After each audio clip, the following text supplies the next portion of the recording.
வணக்கம். நம்ம அன்றாட ஏஐ ஆரம்பம் முதல் தெளிவு வரை தொடரோட கடைசி பகுதிக்கு உங்களை வரவேற்கிறேன்.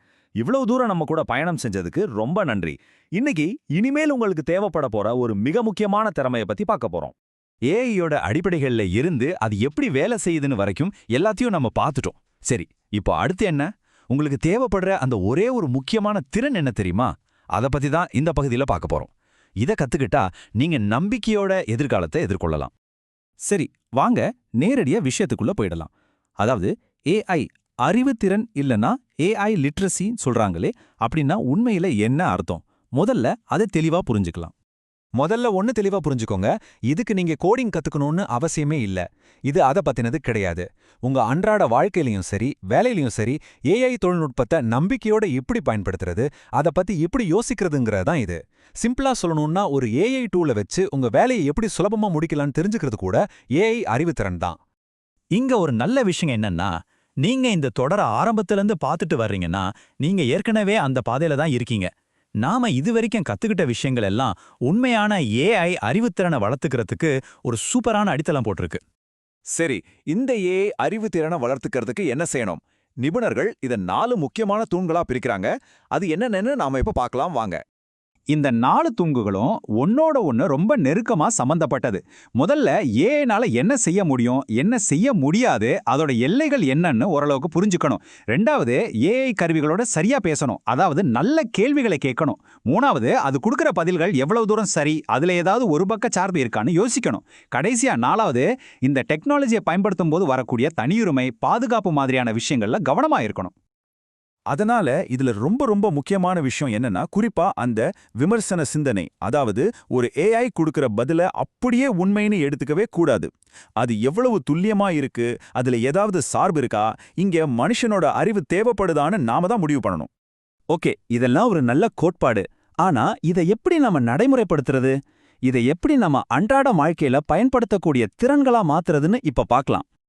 இப்ப நாம பார்க்க போற இந்த 4 திறன்களும் நாம முன்னாடி பார்த்த 4 தூண்களோட ஒரு பிராக்டிக்கல் வெர்ஷன் தான். அதாவது தெளிவான கேள்விகள் கேட்கறது, அப்புறம் ஏஐ கொடுக்கிற பதில்களை கண்மூடித்தனமா நம்பாம அதுல இருக்கிற உண்மைகளை சரி பார்க்கறது, ஏஐ கத்துக்கிறதுக்கு டேட்டா ரொம்ப முக்கியம்னு புரிஞ்சுக்கிறது, கடைசியா ஏஐயோட முடிவுகள் மத்தவங்களை எப்படி பாதிக்குதுன்னு யோசிக்கிறது.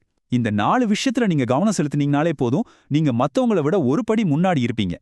ஏஐ உலகம் ரொம்ப வேகமா மாறிட்டே இருக்கு. தினமும் புதுசு புதுசா ஏதாச்சும் வந்துட்டே இருக்கு. இது எல்லாம் பார்க்கும்போது, ஐயோ இவ்ளோ இருக்கே, எப்படி ஃபாலோ பண்றதுன்னு ஒரு சோர்வு வரலாம். ஆனா உண்மை என்னன்னா, நீங்க எல்லா செய்தியும் பின்தொடர வேண்டிய அவசியமே இல்ல. உங்களுக்கு தேவையெல்லாம் ஒரு எளிமையான பழக்கம்தான். இந்த அட்டவணை அதுக்கு ஒரு அருமையான வழியை காட்டுது பாருங்க. ரொம்ப எளிமையான திட்டம் தான் இது. ஒவ்வொரு நாளும் ஒரு 10-15 நிமிஷம் ஏதாவது ஒரு ஏஐ கருவியை உங்க வேலைக்கு பயன்படுத்தி பாருங்க. வாரத்துக்கு ஒரு தடவை ஒரு 30 நிமிஷத்துல இருந்து 1 மணி நேரம் ஏதாவது ஒரு நல்ல விளக்கத்தை படிங்க, இல்ல புதுசா எதையாவது முயற்சி செஞ்சு பாருங்க. மாசத்துக்கு ஒரு முறை ஏஐ உங்களுக்கு எப்படி உதவுது, உங்க பழக்கத்தை எப்படி மாத்திக்கலாம்னு கொஞ்சம் யோசிச்சு பாருங்க. இது உங்களை சோர்வடையாம தொடர்ந்து கத்துக்க வைக்கும். நம்மளோட நோக்கம் வர்ற எல்லா செய்தியும் துரத்துறது கிடையாது. அதுக்கு பதிலா நிதானமா ஆனா தொடர்ச்சியா கத்துக்கிறது தான். இந்த மாதிரி செஞ்சா நீங்க தேவையில்லாத இரைச்சல்ல மாட்டிக்காம உங்க திறமைகளை வளர்த்துக்கலாம், அதே சமயம் அப்டேட்டடாவும் இருக்கலாம். அவ்வளோதாங்க. இப்போ நீங்க ஏஐயோட அடிப்படைகளை வெற்றிகரமா முடிச்சிட்டீங்க. உங்களுக்கு இப்போ ஒரு வலுவான அடித்தளம் இருக்கு. அதோட எதிர்காலத்துல எப்படி தொடர்ந்து கத்துக்கிறதுங்கிறதுக்கு ஒரு வழிகாட்டியும் கிடைச்சிருக்கு. இந்த தொடர் முழுசும் நம்ம என்னென்ன பார்த்தோன்னு ஒரு நிமிஷம் யோசிச்சு பாருங்க.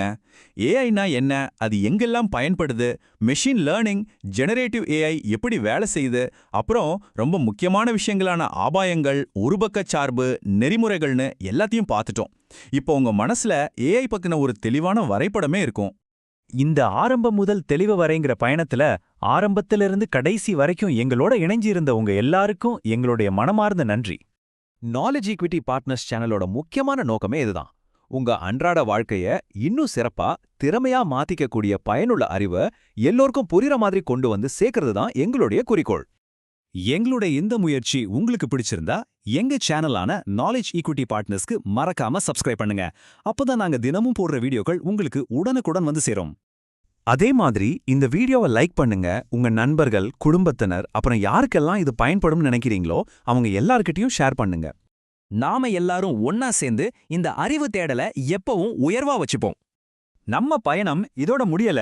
ரொம்ப சீக்கிரத்துல பெரிய மொழி மாதிரிகள், அதாவது லார்ஜ் லாங்குவேஜ் மாடல்ஸ் LLMs பத்தின எங்களுடைய அடுத்த புதிய தொடர் வரப்போகுது.